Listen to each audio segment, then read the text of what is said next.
Hello, hello, hello, hello, hello, hello, hello, hello, hello, hello, hello. One more hello. Mwah. Hello. Good afternoon, everyone.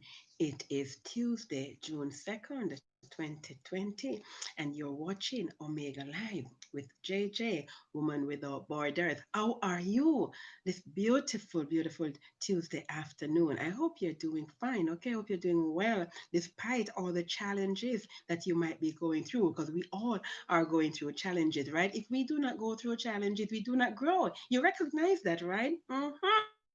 Yeah, it's challenges that makes us stronger, right? Amen. And so, even amidst this challenges that we are going through, there is hope, right? There's always light at the end of that tunnel. Absolutely. And I am so happy that you have chosen this afternoon to spend with me. Okay, I thank you. I don't take it for granted. I really appreciate it because you know why I'm here, right? Why I do what I do. I do it for us, right? Because we are all students of knowledge and each one teach one, right? Absolutely. And knowledge is nothing, as I keep telling you, if you keep it to yourselves. Knowledge must be shared, it must be applied. Yes. And, the Lord says, my people are destroyed for the lack of knowledge. And so we do not want to be destroyed, do we? Absolutely not. We need to know what is going on, and so that we can make informed decisions, right? Absolutely. And so I have a full program for you today, guys. I hope you enjoyed yesterday's program. Did you enjoy yesterday's program? Give me a thumbs up. Let me see the thumbs up that you enjoyed yesterday's program. Guys, remember you can also comment. When you comment, while I am live, I will see your comment and I can respond directly to your comment at this point in time, right? And remember to share the link because knowledge is nothing if it's kept to yourself. So share the link with your friends and family. Guys, I know persons are watching the program and I don't know what is going on with YouTube and their algorithms because they're not showing the true number of persons who are watching. I have tried to reach out to them unsuccessfully in terms of finding out what is going on. They have these knowledge base that article that you read as basically to tell you why you will probably not see the number of views as reported because according to them everything is automated, guys, as you know, right? And they have these robots, right? And these bots that are automatic. I'm telling you guys, robots can never replace people, can never replace people because they have these bots, and according to them it goes through to determine which are real viewers from which are not real viewers. Like, I mean, really? I mean, and your bot is telling you that the persons who are watching are not real people watching. I don't know, guys. Anyways, it is what it is. Continue to share the broadcast. Continue to give the thumbs up and keep watching the program. Sooner or later, I guess they'll catch up. Hopefully, they'll catch up. Yeah. But anyways, I'm still appreciative and I'm thankful for this opportunity that I can be on YouTube Live. Okay, and I don't take it for granted, as I said before. Absolutely. And so, of course, because I have lots of information to give it to you guys, and I want to give you my 2 cents because that's why you're here, right? To hear my 2 cents. Absolutely. So, without further ado, I am going to go straight into the news and then I give you my commentary on what's happening in the news, right? Mhm. Okay, guys. So, as of today, based on the reports, right, Jamaica now has 588 confirmed cases of the coronavirus disease, the COVID 19. This is according to a press release issued by the Ministry of Health and Wellness. Okay, so the two new cases that we now have are a 38-year-old male from Westmoreland and a 44-year-old male from St. Anne. Both persons are crew members of the Adventure of the Seas. Then, the Royal Caribbean Cruise Line vessel that docked at Falmouth Pier uh, that has that over 1,000 plus persons because the number varies depending on who you speak to, right? Yeah, and all of those persons said that none of them had COVID 19. They all were in quarantine. Remember, they were all in quarantine, guys. And now you see that we keep getting numbers from that ship of persons having been confirmed for COVID 19. Of course, as a result of that, we now have a total of 91 imported cases in Jamaica. You see, number is heading towards 100. Number of persons who are, have brought the COVID-19 into the country. And guys, because out of all this number, right, we only have 27 local transmissions, right? That means all the persons who have COVID-19 are contacts, right? Through contact tracing, they have some connection with these 91 imported cases. You realize that, right? Absolutely, because we only have 27 local transmissions. So all the other cases are directly or indirectly connected to those 91 imported cases, guys. Yeah. So, of course, for my big number data people, I have to give it the big numbers, right? And so, also, I should tell you that we have also 322 recoveries, right? So, as you can see, more than half the number of confirmed cases are recoveries, right? Yes, yesterday, the Ministry of Health announced 11 new recoveries, and that brought the number up to 322. So, of course, to date, we have done 13,191 samples, and of that number, 12,571 came back negative. And as you know, 588 are positive. Of that number, excuse me, 338 are females and 250 are males. And the age range is from 2 months to 87 years of age. Yes, you know that by now, right? It hasn't changed. Okay, so they did a total of 489 samples. That's where they got their two positives from. And so we still have 32 that are pending. Other numbers that have not changed, the contacts of confirmed cases is still 216, 234. They say 234. By numbers told me 235 of the Alarica cases. So they say 234. I'm going to have to go back and check to see exactly where that one extra came, because I know I said 235 and I saw that they said 235. So I don't know what happened. If I know what happened. It is 234. Oh, remember that one number that they counted twice, guys? Remember they said they had a positive case and they counted it twice? That's what happened. So it was 200 because they told us 235, but one number was duplicated, so it's actually 234. So yeah, there's 234 from Alarico.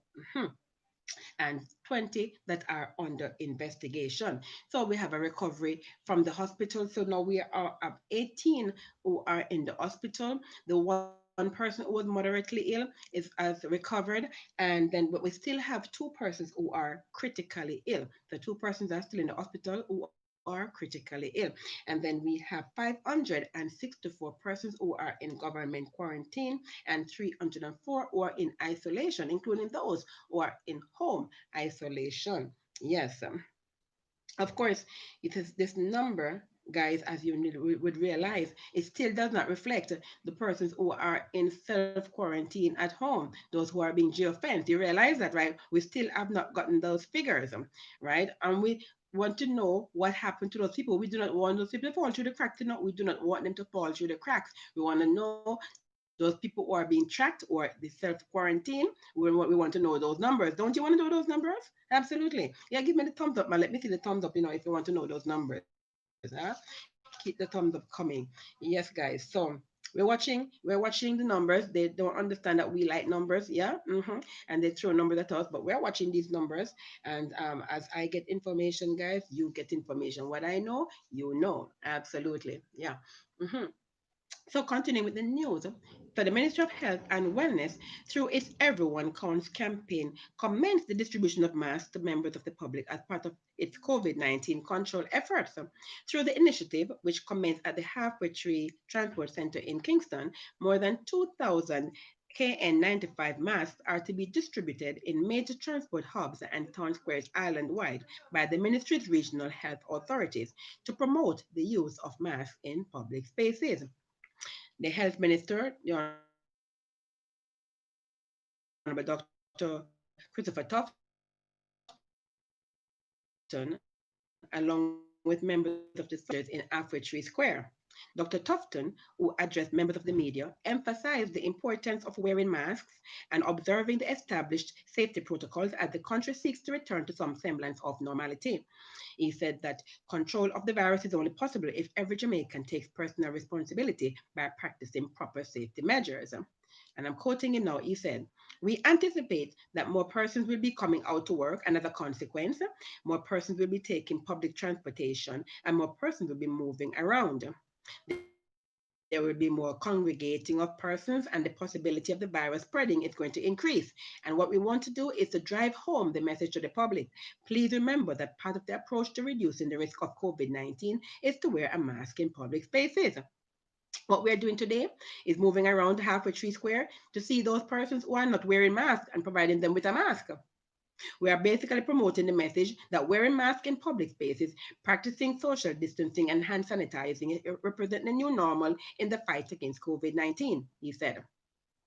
Several commuters told the Giants News they have embraced wearing a mask as a new way of life as the country adapts to living with COVID 19. Winston said the mask provides added protection from infection as he travels to and from work using public passenger vehicles. Quoting her, I don't mind wearing a mask because when you're in the bus, some people sneeze and cough on you. So I don't mind wearing it, she shared. Really? Really, Winston? Donna commended the Ministry of Health for the initiative and said she has taught her children the importance of wearing a mask and the proper use and care. Quoting her, it is for our safety and protection. I wear it daily and I have more than one. So when I get home, I wash them and I sanitize them and I let them dry. I don't have a problem. It is good, she said. Meanwhile, taxi operator Junior, who applied the 3 miles and severe route, said he follows the recommended safety protocol to protect himself and his passenger from infection. We're trying to protect each other and everyone, he said. It is risky, but I just have to protect myself. I use my hand sanitizer, alcohol, and I have several masks. I tell my passengers to put on their masks and keep the car windows down, and I sanitize my vehicle regularly, he told GIS News. Really?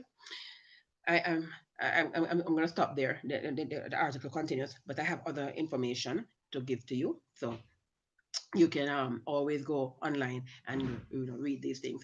Of course, the JIS is the government is owned news agency, right? Jamaica Information Service. Okay, now I'm gonna a very short spiel on this. My commentary is gonna be very short on this. Okay, two things. One, first of all, wearing the mask cannot be the new normal. And I've said it before and I'm saying it again. I'm going to continue to say it. Okay. The research is there and the surveys are there. You can go and do your research and you can find wearing a mask continuously is not healthy. It is not healthy to wear a mask continuously. Research has shown that nurses who have to wear the mask on a 12-hour, especially if they are in a hospital setting or in a healthcare facility, right? They have to wear these masks, especially if they're dealing with certain type of patients. And research has shown that many of them develop headaches as a result of wearing the masks. Okay, there have also been surveys to show that there have been accidents that have been caused as a result of persons wearing the mask. You understand? People get lightheaded wearing the mask. I had the mask on yesterday, and I'm telling you, up to now, right behind my ear, right behind here, I am feeling the effects. It still hurts behind my ear, still hurts as a result of wearing the mask. Okay, it cannot be the new normal. I don't care what anybody is saying. You cannot wearing the mask cannot be the new normal. Okay, I'm not saying you're not supposed to wear it, but I'm saying it cannot be the new norm. The other thing I'm saying is that they are saying they need to they need to go to Montego Bay. And matter of fact, they need to go to all of the major towns around the island and do this distribution, because it's not only in Tree where persons are not wearing the mask, while some are wearing and some are not. Every major town you go to, you'll find that there are many persons who are not wearing the masks. You understand? Many of them. So they have to go not only in Tree in Kingston, but they have to go to the 14 parishes or the 13 parishes and go to all the major towns and distribute masks for everyone. And I am saying, guys, also that I have seen many persons who are not wearing masks. Okay, they're not. Okay, and they're okay.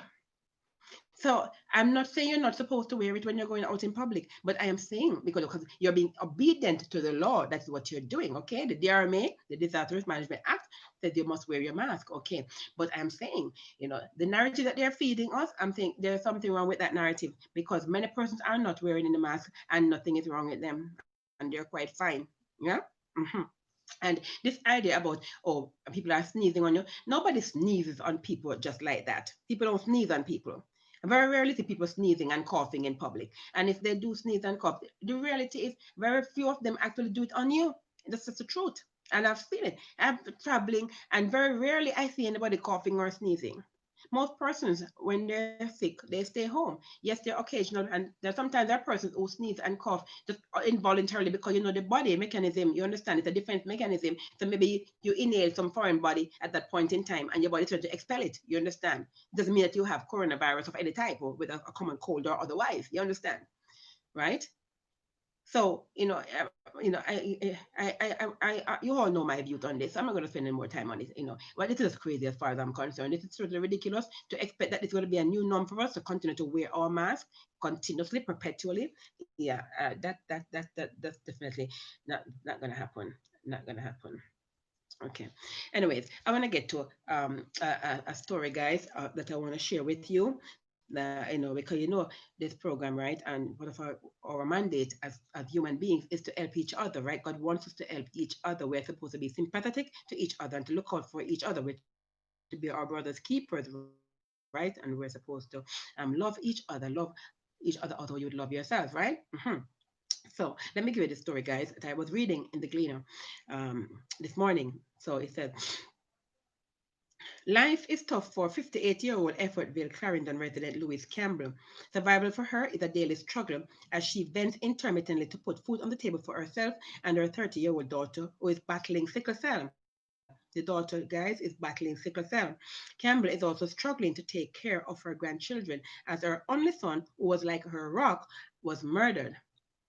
Still, despite everything, including losing three of her toes and also losing the feeling in her feet as a result of complications from diabetes, Campbell is not about to give up. The strong-willed mother is trying to complete the house that she's building so that she can stop paying rent. She still has a ways to go to make the house livable because so far she's only managed to put two sheets of zinc on the roof. I just want some help.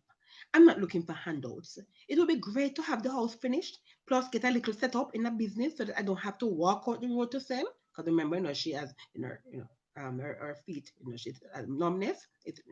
Her feet is numb. I could sell from the front of my yard, she told the Gleaner. Campbell said sometimes when she makes the trek to the market to sell, because she has lost feeling in her feet, her slippers fall off, leaving her feet exposed to the elements. And this is a real thing, guys. Okay. And I told you guys when I started, okay, well, I did not tell you, but persons who know me, they know that when I started to teach nursing assistants. It was part of the reasons I did that was due to my friend at the time who was 76 years old who had diabetes and she lost numbness in her feet. And so she did not feel when she stepped on something and it punctured her feet and it got infected and she did not know because her feet was numb. She almost lost her feet. She had to end up in the hospital and they did surgery on her. You understand? So it's a very serious and real thing, guys. When you have diabetes like this and you lose numbness and anything happen to you, don't feel it at all. So, the shoe fall off her feet, she doesn't even know because her feet is numb. Yeah. She says, I am insulin dependent, and when the clinic doesn't have the medication, I can't buy it. I try to buy my other medication, little, she shared, adding that her daughter cannot help her as she can hardly get about herself because remember, she has sickle cell. She has a heart condition also. That's what she's saying about her daughter. And she said the doctor warned that she should be careful and not move around too much because she could get a fatal heart attack. Campbell has been diabetic since 2011. That's 9 years, yeah? There are times, Campbell said, when she feels out of her elements and totally overwhelmed from the hard knocks that life has dealt her. But she's still trusting and believing that God will come through for her. I have no help. I'm really suffering. Right now, it's a challenge to walk. As underneath one of my feet has water bumps. Sometimes I just can't manage, said Campbell in despair. She said she just needs some help to get back on her feet in a business that can sustain her and to have the house finished so she can stop paying rent. Campbell said she knows it will be a challenge getting help, as most persons are reeling from the effects of the COVID-19 crisis. But her faith is in God, who will see some good Samaritan coming to her aid. And indeed, we know that God is our Jehovah Jireh, our provider, and I know He is going to send someone to assist her because it is He who turned the hearts of kings. And so I am, as I have read the story, making it known and share this, guys, with all your friends and family and anyone who is in a position who can help this lady. She can be contacted through the Gleaner Company for persons who wishes to help her. Okay, because I think that is not a nice thing, guys. It's not a nice thing at all. She has already lost three of her toes as a result of the diabetes. diabetes, you understand? And so, she has numbness in her feet, and it's her alone. She can hardly work. Okay, and so any help that can be had. There's some persons out there, guys. I just don't understand. When I hear these stories and I read these stories, I really feel, I really feel so despondent, because I know there are some persons who really have money, a lot of money. Persons have money sitting in their bank accounts, and guys, you cannot take the money with you. You understand? When you die, the government gets the money, or your family members get the money, or people fight over the money, but you can't take the money with you. So I'm saying, when you hear things like these and persons like these who are struggling, guys, and you have the funds, right? Help persons. These are the people who need your assistance, right? God will bless you for it. You understand?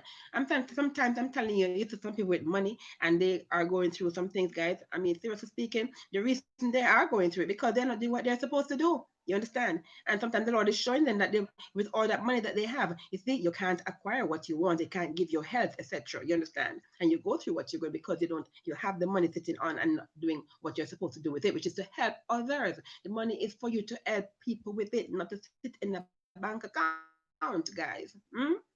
Yeah, people are out there struggling, or in need, and you're sitting with the money. No, come on, don't be like that.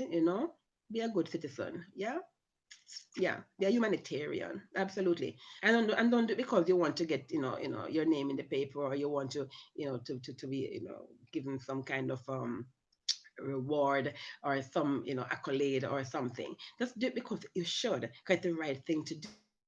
Because guess what, you will be rewarded by the Most High, because he's a rewarder, and he said the least you do for one of his, you do it as unto him. Yeah, that's what he says. So you will be rewarded anyway for just doing good. Yeah, but do it from the abundance of the heart, right? Not because you can, but because you should, and because it is the right thing to do, and because you have a heart of love and compassion to do it. Yeah. Yeah. Okay, so that's my little spiel with regard to that. Not gonna go much further into that. All right, so getting moving on to the next story, guys. So yesterday I gave you a story. Oh, no, before that. All right. So the People's National Party spokesman, the opposition People's National Party (PNP) spokesman on tourism, Dr. Wykeham McNeill, is calling for the Prime Minister, Honorable Andrew Holness, to immediately clarify the testing protocols for international travelers to the island when the country opens its borders. He said Jamaicans need to understand the reason for mandatory coronavirus testing for arriving nationals up to June 15, but not for incoming international non-Jamaican passengers. According to Dr. McNeill, there was an understanding prior to the announcement that visitors would be required to provide a COVID-19 passport, that is, proof of a negative COVID-19 test result conducted within 72 hours of arrival, but this seems to have been set aside. Really? Why? Anyways, continuing, he argues that given the fact that the Jamaican ship workers were not allowed to disembark the vessel without being tested, held in state quarantine until the results were known, why would the government allow visitors to enter without any testing requirement? He contends that this highlights a double standard that treats Jamaican nationals as second-class citizens. Furthermore, Dr. McNeill said the rules governing the use of beaches and other facilities and attractions need clarification, as many of these facilities remain closed to Jamaicans but will apparently reopen to visitors. Really? Continuing. Dr. McNeill said, while the opposition is generally supportive of the government's endeavor to reopen the economy to visitors, there should be no shortcutting of the necessary protocol to ensure the maximum protection of the Jamaican society, but especially those workers in the tourism sector who will come into direct contact with the visitors. He said, this is not the time to compromise on our standards, especially knowing that a vaccine has not been found, and against the background of warnings from public health experts of a second wave later in the year into the next calendar year. Okay.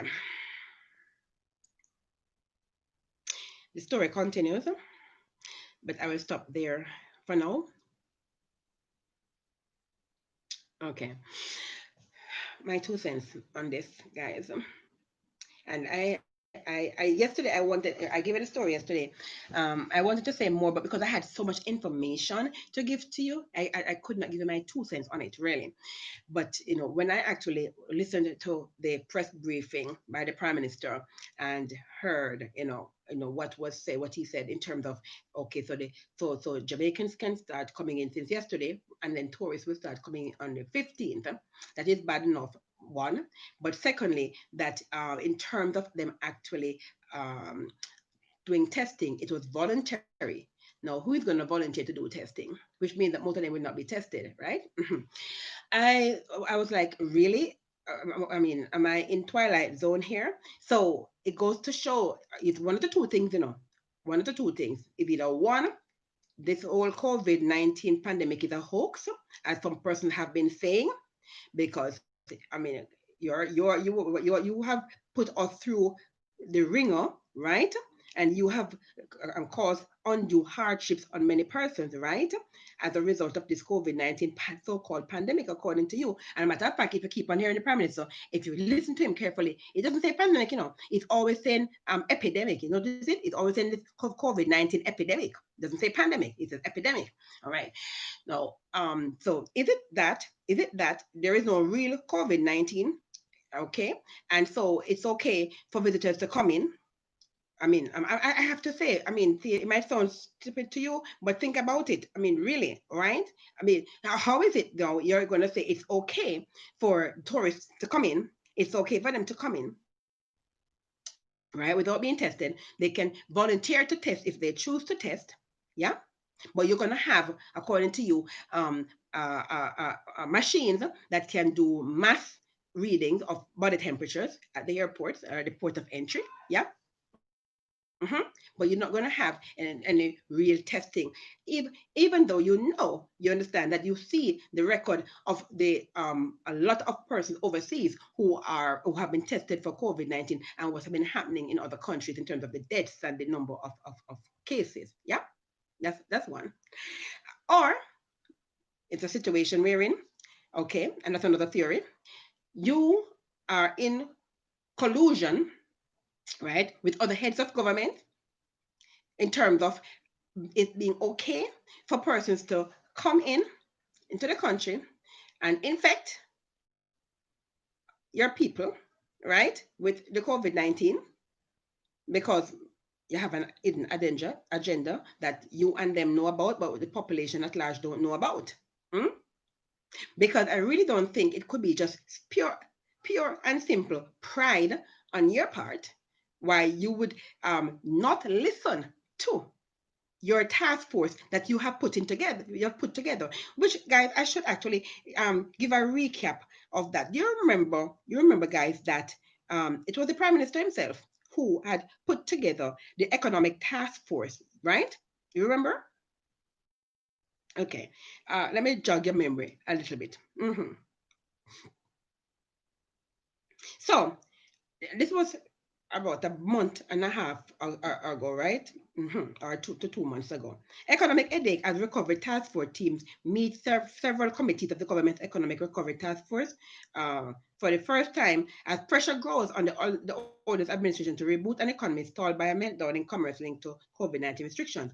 The task force is a multi-sectoral task force to oversee Jamaica's economic recovery from the coronavirus. So they put the economic recovery task force together, guys, because they wanted to reopen the economy. It was about a month ago. They wanted to reopen the economy, right?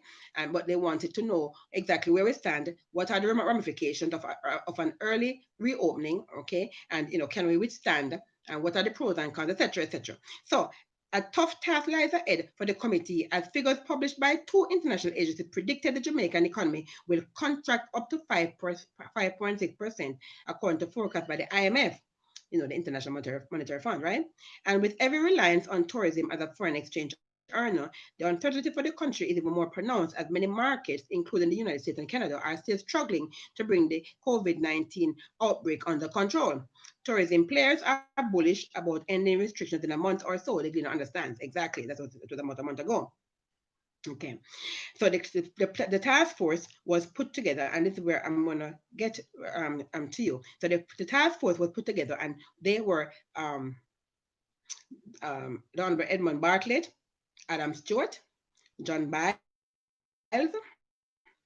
Gordon Shirley, Omar Robinson, right? Those were for the tourism and aviation group, right? Because the task force was set up with according to different teams based on the industries. Okay, so then you have for agriculture, you had Donald Audley Shaw, Michael Lee Chin, William Mahfood, Lenworth Fulton. Then you have for the global services, the BPOs, right? You had the Honorable Darrell Vaz, Gloria Henry, Diane Edwards, Keith Duncan, right? And then for local services, you had again Keith Duncan chairing this, Donovan Wignall, Nadine Spence for construction and infrastructure. Again, you had Honorable Darrell Vaz, Gordon Shirley, Joe Matalon, Ivan Anderson. Then for manufacturing, you had the Honorable Audley Shaw, William Mahfood, Richard Pandoi. For COVID resilient Jamaica team, you had the Honorable Christopher Tufton chairing the team with Eileen Davis White. I mentioned her yesterday because she was on the task force, right? And if you haven't seen that program, guys, go look up yesterday's program because I talked about that.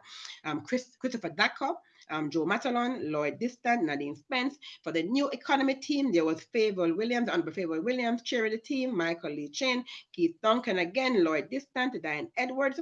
For macro fiscal, we had Honorable Nigel Clark chairing that committee with Wayne Henry, Joe Matalon, Chris Daco, Alvin Wind, and Keith Duncan.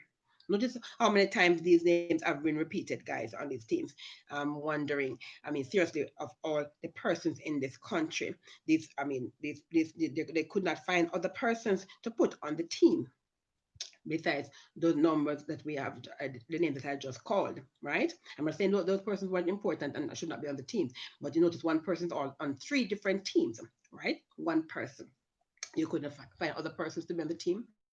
Now, I did not see Dr. Wykeham McNeill's name on the team that I listened to. Apparently, because I noticed, if I'm not mistaken, some time ago that there was some talk about the opposition being on the team. Why was the opposition not on the team? So I guess at some point in time, adjustments were made, and so Dr. Wykeham McNeill ended up on one of those teams because he did say it's a part of the economic recovery task force. Okay, and I told you yesterday, guys, and I heard Dr. McNeil speaking this morning on Power 106, mentioning also that it was a surprise to him when he heard what the Prime Minister said in terms of what the reopening of the economy and the tourists coming in by June 15th, because that was not what they had. And I mentioned that Ellen White had said that yesterday, right? That was not what was recommended. So the point is, why have a task force? Why put together a task force, guys, if you're not going to listen to the recommendation that it's going to give them to them, right? Why do that? Yeah. And then here it is now. And seriously speaking, and you know what is our problem, guys? We tend to listen to the or look at the messenger instead of listening to the message. And that's our problem. And unfortunately, it is a sad indictment on us, and it is always to our detriment because we have this JLP PNP thing. Whenever anything happens and it's coming out of the mouth of the PNP, all of a sudden nobody wants to hear, or nobody wants to listen. You understand? Because we're watching the messenger instead of listening to the message. It is the message that is important, guys, not the messenger that brings the message. You're supposed to listen to the message, not the messenger. You understand? Don't look at the messenger. Listen to the message. That's what's important. That's what you need to hear. You understand? And if it is, therefore, that it's always the PNP who is always seeing the problems. So you're saying, as a JLP, that you don't see a problem? Everything is okay? You're fine? Mm? Because if it is that you're not, shouldn't you be speaking out also so it doesn't become a JLP PNP thing? Huh? Come on. And you can't be sitting down there all complacent and they're saying, okay, so here it is. Look at what our people, we have 9,000 approximately persons, Jamaicans overseas, wanting to come into the country.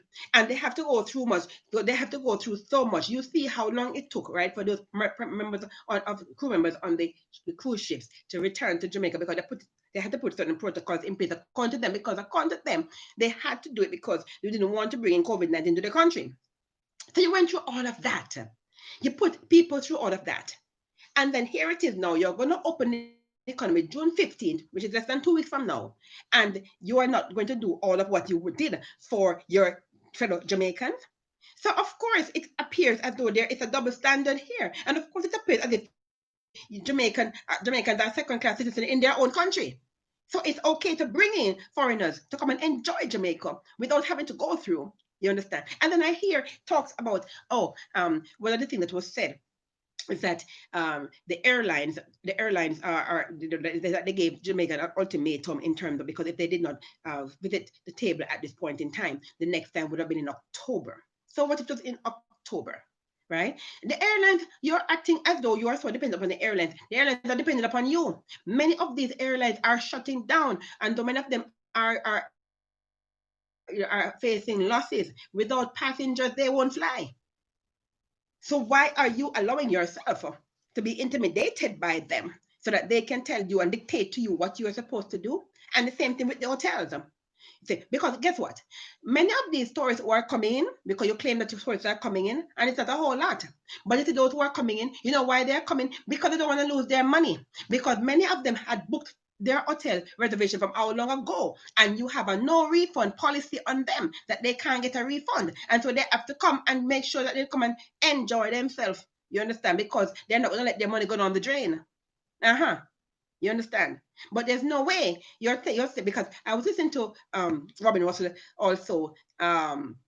He's the chair for the St. James chapter of the Jamaica Hotel and Tourist Association, and talking about 30%. What did he say? What did he say? He said, okay, so all right, listen, they're gonna get like 30% of the number of occupancy of tourists coming into the country. So the question was asked, and up to now he has not answered the question. The 30% that are coming, that are gonna come, can they pay for the expenses that it's going to take to run those hotels when they come? That 30%, light, water, salaries, etc., all the overhead expenses, will that cover it? Of course, it will not cover it. It will not cover it. And that's why some hotels have decided that they're not going to reopen come June 15 either. You understand? Because it's going to cost them more to run the hotel than the income that they're going to incur, or that they're going to acquire. You understand? They're going to incur more expenses and acquire less income. So it doesn't make any sense. And some of these small hotels, they can't even afford to put together the infrastructure that's put in place in order for them to do this. And here's the other point. I hear the Prime Minister say that he is so much, it's all about the people. It's people-centric, according to him. It's about the Jamaican people. But I am not seeing, again, I tell you, don't watch the mouth, actions speak louder than words. People can say anything. Mouth makes talk, you always hear them say, right? Mouth talk, not true. But it's not what you say, no, but it's actually what you do. Because this mouth cut twice, cut sideways, it's anything. Out of the same mouth, pure, sweet, and bitter water. Not true. Yeah, so it's not what you say, but it's what you do that actually means something. And your actions does not align with what you're saying. Because if you care so much about the people, then how is it they're going to open the tourism industry, letting in tourists to come who are not going to get tested, and then now you have the hotel workers who have to deal with them. And all you're talking about, if anybody understands the hotel industry, there's no way you can maintain any 6 feet apart the physical distancing in a hotel environment. You cannot. It's almost impossible for you to do so. Yeah. How are the people? Okay, how are the people going to get served? You're not having buffet style, okay? There's no buffet style. So how are they going to get served? They're going to stay over there and hand the food over and put the food on the table and say, okay, there's the food. You can have your food. How are they going to be served? That alone is going to put them into contact in less than 6 feet with the tourist. Yeah. Have you guys thought this thing through? Of course, you've not thought this thing through, because all you're interested in is the bottom line. You're not really thinking about people. You have other agendas, not the people's interests at heart.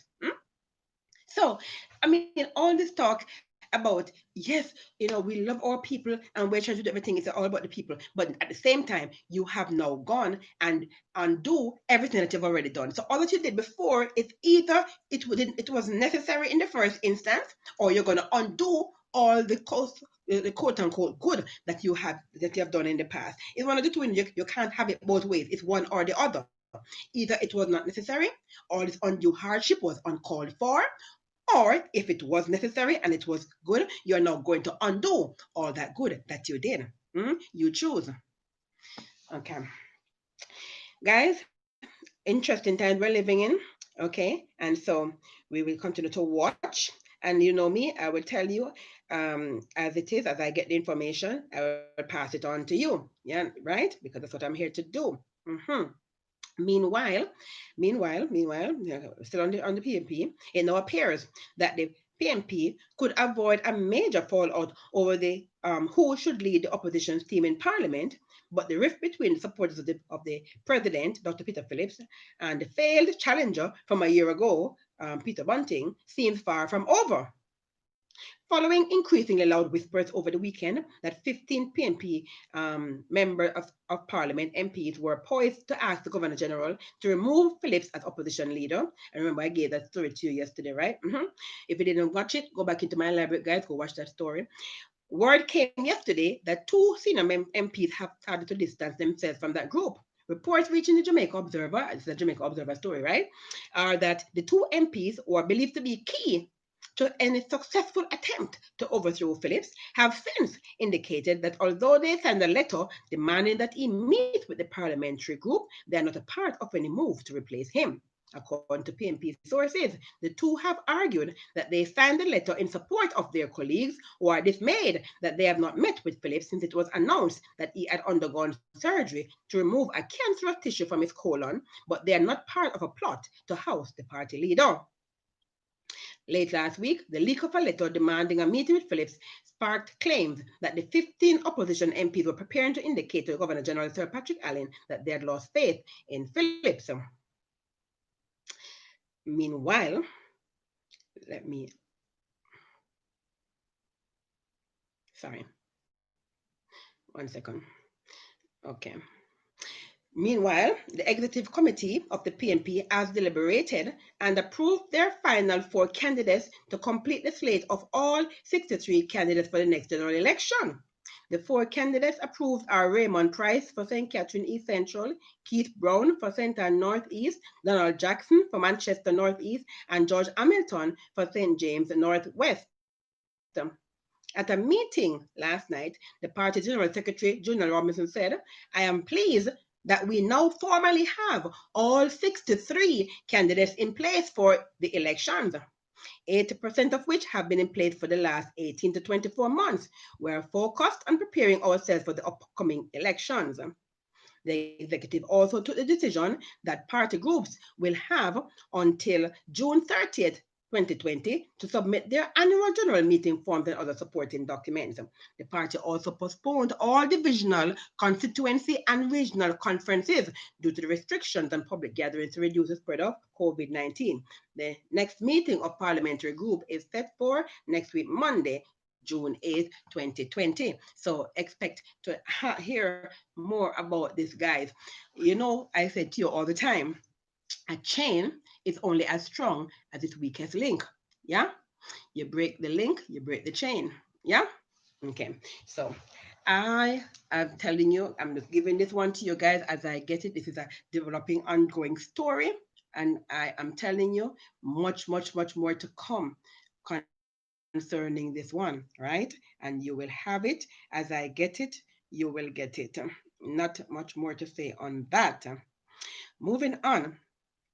So, the National Secondary Students Council, the NSSC, says it is disheartened and shocked by comments made by Karl Samuda, the minister overseeing the education portfolio, which implied that students were not an essential part of the discussion to determine when they would sit the Caribbean Secondary Education Certificate, the CSEC, and the Caribbean Advanced Proficiency Examination, the CAPE, papers.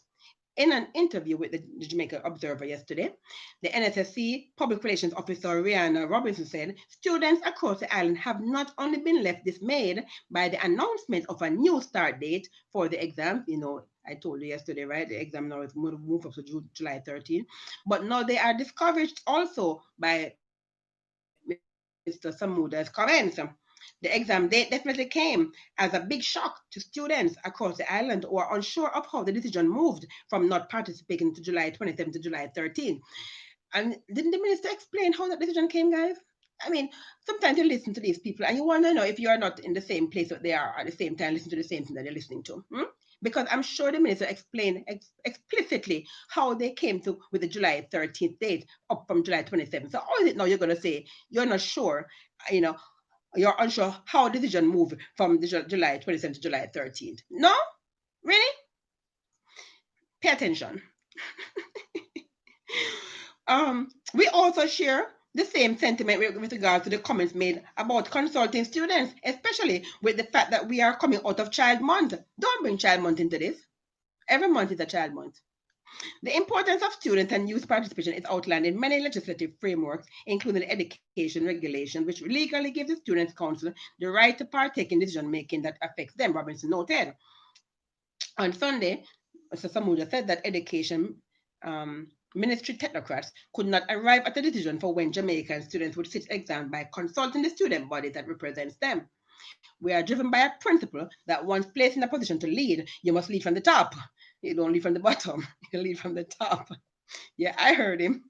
You must lead from the participation of those who are particularly involved in setting policy and discharging policy set down by the government of Jamaica. You could never imagine us arriving at a conclusion as to when to engage students in an examination by being guided by hundreds. And I suspect it will take it to its full extreme over 100,000 students, the acting education minister said. He was responding to a concern raised that the NSSC had not been consulted by the ministry before announcing a new start date for the exams, which were initially interrupted by the new coronavirus pandemic. The National Youth Policy and the Child Care and Protection Act both speak to youth participation being a right.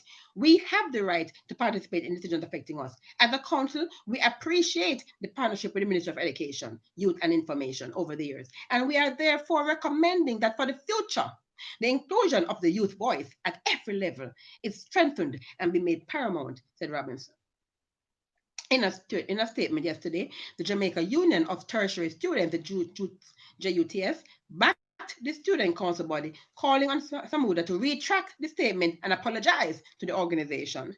The JUTS pointed out that the NSSC had been established in 1975 through a government policy initiated in 1973. It said the policy emerged as a response to the growing demand for effective student advocacy and meaningful involvement in decision-making processes.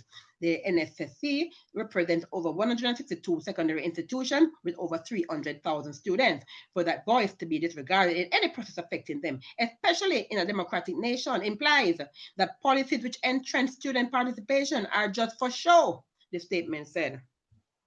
On May 18th, during a virtual press conference at the office of the Prime Minister in St. Andrew, Mr. Samuda announced a July 27th start date for the exams. At that time, he said it would take a couple of weeks into August to complete it, but the process will start on the 27th of July, and the question of social distance can be accommodated quite easily because all the other children are out of school. It would be quite convenient. The decision was a climb down by the government, which had said earlier May that it would reserve giving a final position on the CSEC decision to set the exams in July. Now, sorry, on Sunday, Mr. Samuda announced that the start date has been revised to July 13th. However, we were all watching the press briefing and we heard exactly the reason it was changed to July 13th because if it had started on July 27th, there would have been an interruption. So let me tell you, since you weren't watching the press briefing, okay, on the 20th, it was changed from the 27th to the 13th because if they had done it on the 27th, there would have been an interruption because we have Independence Holiday coming up in the month of August, right? August 1st is a holiday. August 6th is a holiday. Is an holiday period. You know that the first week in August, you know, it's an holiday in Jamaica. Big holiday in Jamaica. Nothing gets done in the first week of August in Jamaica. Who don't know that yet? No, it's not yet born. Right. So you would have been starting on the 27th. Think about it. Think about it. Use the head that God gives to you, right? And think about it. You would have been sending out the students to do exam on the 27th of July. Okay? Now, do the math. Are you going to have them doing the exams over the weekend also? Are they going to be doing it over the weekend? Maybe that is your plan for them to do over the weekend. But if not, if it starts on the 27th, they would have been having exam on the 27, 28, 29, 30, 31. And then they would have been breaking and they wouldn't have been having any more exams again until a week and a half later, right? Which would have been like August the August the 10th. There, that's when they would have been having exam again on August the 10th. Now, does that make sense to anybody, seriously speaking? I mean, come on. These are the people who are educating your children, guys. I say it again. Huh? You see how the education system is broken. Now, when I say education system is broken, you understand? No, the system itself is inanimate. You understand? It's the people in it. You understand? And these are the educators who are supposed to be educating our children, and they do not think. They're not using their heads. These are the educators. No, I'm not saying that students don't have a voice, of course. And I heard many students who were voicing when they had the town hall meeting on Radio Jamaica. Lots of students were voicing their opinions, and I've heard many students speak. Many of them are for, and I've even heard them on other programs on Mellow FM and other stations too. And they've been speaking out. Students have been speaking out. Many of them are for having the exams, but some of them are not. And like I said before, every student is never ever going to be ready. But instead of wasting all the time and energy trying to butt the system at this point in time, what you should be spending your energy doing at this time is preparing the students to sit the exam. That's where your energy ought to lie. You understand? If you have grievances after all is said and done, when they have finished their exam, CTEC is supposed to finish August 4th, then thereafter you can go ahead and butt heads if you want to butt heads. But right now, if you are so concerned about children, yeah, then show your concern by actually doing something for a child for once and for a change. That's what you should be doing. So prepare the children. They have 2 weeks school work that they did not yet get because of COVID-19. Give them that 2 week school work that they're supposed to get, and then go into some revision with them. Go to do some mock exams, quite a few mock exams as a matter of fact, preparing them for the actual exam that starts on July 13th. Yeah? You still have over a month to get your act together to do that. You understand? Okay, so do it. These students have been studying on their own because I remember when I was a teenager doing my exams. You understand? I didn't have teachers who were doing anything with me. And I can remember to some extent. I don't remember everything clearly, but I remember to some extent.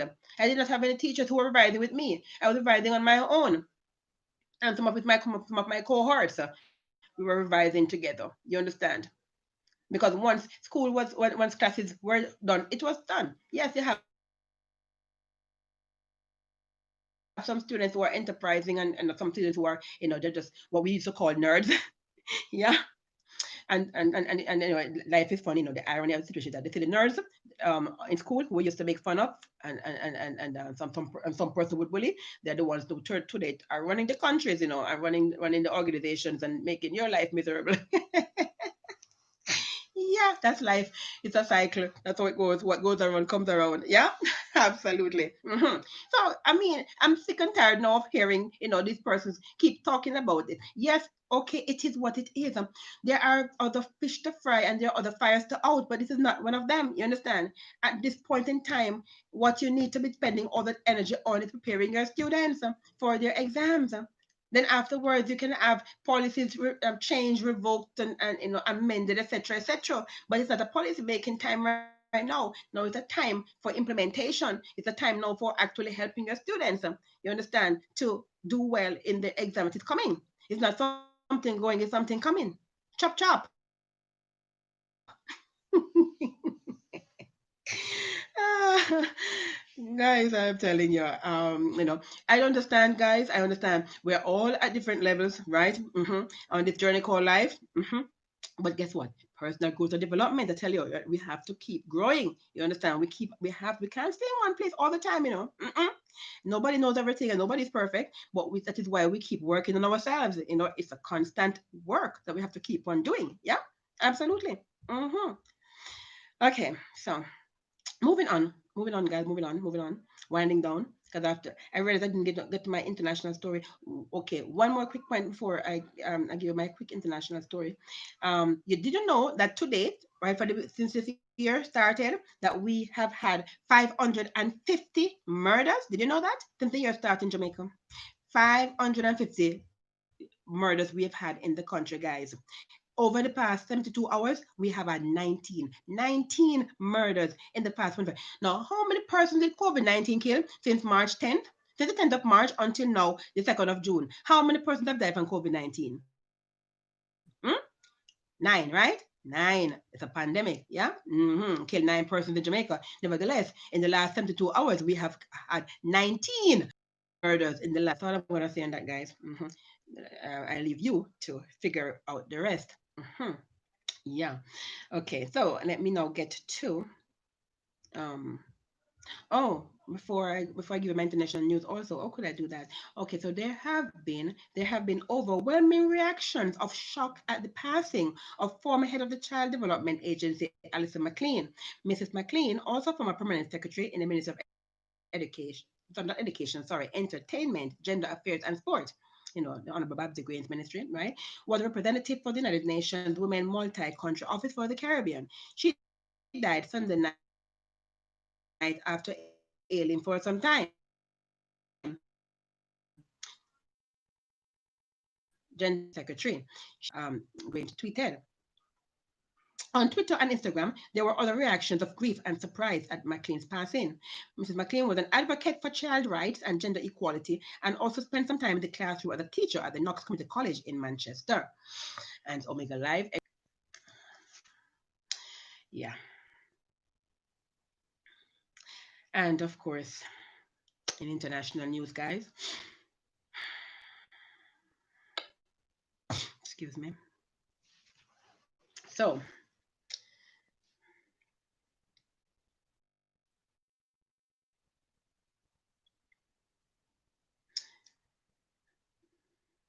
President Donald Trump, US President Donald Trump, had threatened to send in the military to quell growing civil unrest in the US over the death of black man George Floyd, who, is, um, who was in police custody. He said if cities and states fail to control the protests and defend their residents, he would deploy the army and quickly solve the problem for them. The killing of Mr. Floyd came at a time when more than 100,000 people have died from COVID-19 and 40 million people are registered unemployed as a direct result of the economic lockdown. According to David Frum, a staff writer at the Atlantic magazine and a speechwriter for former President George W. Bush, he said President Donald Trump walked between lines of right. Sorry.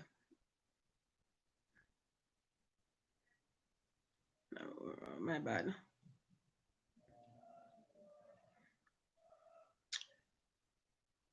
One second. Excuse me.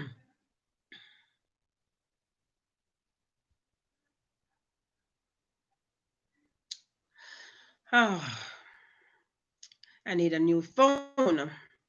Anyways, continuing. My bad. So let me go again. So President Trump said the army would quickly solve the problem if states did not. If states did nothing. He made his first public speech since protests over the death of George Floyd began a week ago. He told state government that if they could not control the protests and defend their residents, he would deploy the army and quickly solve the problem for them. The statement was made at the Rose Garden at the White House before walking to nearby St. John's Church.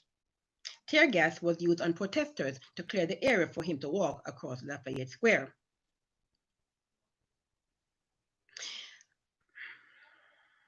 Meanwhile,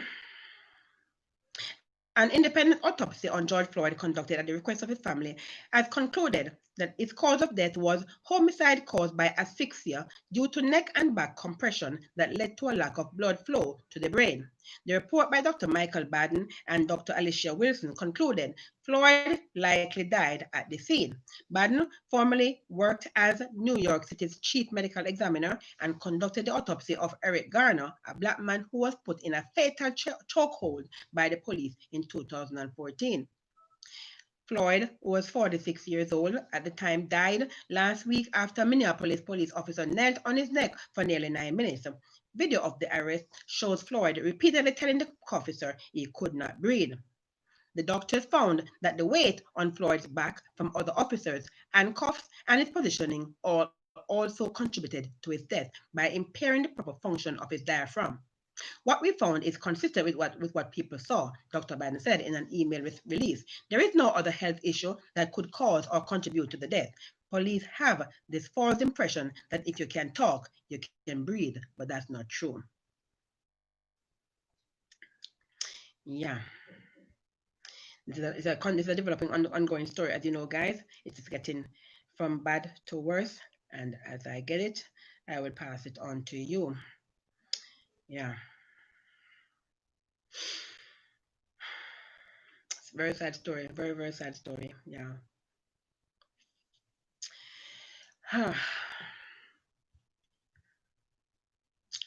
Finally, in international news, a second Ebola outbreak has been confirmed in the Democratic Republic of Congo after Monday's confirmation of 4 deaths in the north near the Equator province. Health officials have confirmed that the second Ebola outbreak in the Congo, the head of the World Health Organization, WHO, said on Monday, have added yet another health crisis for a country already battling COVID 19 and the world's largest measles outbreak. Congo also has yet to declare an official end to Ebola in its troubled east, where at least 2,243 people have died since an epidemic began there in August 2018. Now, Congolese health authorities have identified 6 more cases in the north near Equator province, including 4 fatalities, the WHO tweeted on Monday. The country is also in final phase of battling Ebola in the eastern DRC, COVID-19, and the world's largest measles outbreak, they tweeted. This marks the second time Ebola has hit the Equator province in as many years. In 2018, there was an outbreak that killed 33 people before the disease was brought under control in a matter of months. Yeah, and we are talking about COVID-19. Yeah, I'm telling you guys, these pandemics that that are affecting North Africa and other African nations, and Eastern Africa, and even Western Africa. It's just ongoing. It's just ongoing, and we don't hear much about them. We don't hear much about them, unless something is happening in the West. Unfortunately, we don't hear much of what is happening in Africa. One of these days, I'm going to devote the program to give you pure African news because there's so much happening in that continent on that continent, guys. 52 countries, right? And a lot has been happening over there that we don't really hear much about on the West. And so one of these days, I'm going to do a full story for that particular episode on only story on Africa, what's happening in Africa. Yeah, absolutely. Yeah. Okay, guys. Well, I've come to the end of the program for today. Oh my God. It's an hour already. I cannot believe it. Time fast, travels fast. You realize how fast time goes, guys, when you're having fun, right? I hope you enjoyed the program today. Hope you learned something from what was said and discussed today. If you do, remember to give me my thumbs up, guys. Let me see the thumbs up coming, right? So let me see those thumbs up coming. Remember to share the link with your friends and family. Okay, remember, knowledge is nothing if it's kept to yourself. Knowledge must be shared, it must be applied. And so do share this broadcast with your friends and family. Remember, I'm on Instagram, Twitter, and Facebook, where you can also go and share, comment, and like. Okay, guys, I have come to another program, and I thank you for watching Omega Life with JJ, Women Without Borders. I do hope that you have a wonderfully blessed day for the rest of the day. And I'm looking forward to seeing you again tomorrow at noon. Remember, if you're going on the road, to practice, social distancing. Not social distancing and not socializing, but physical distancing, really being 6 feet apart. Remember to wear your mask.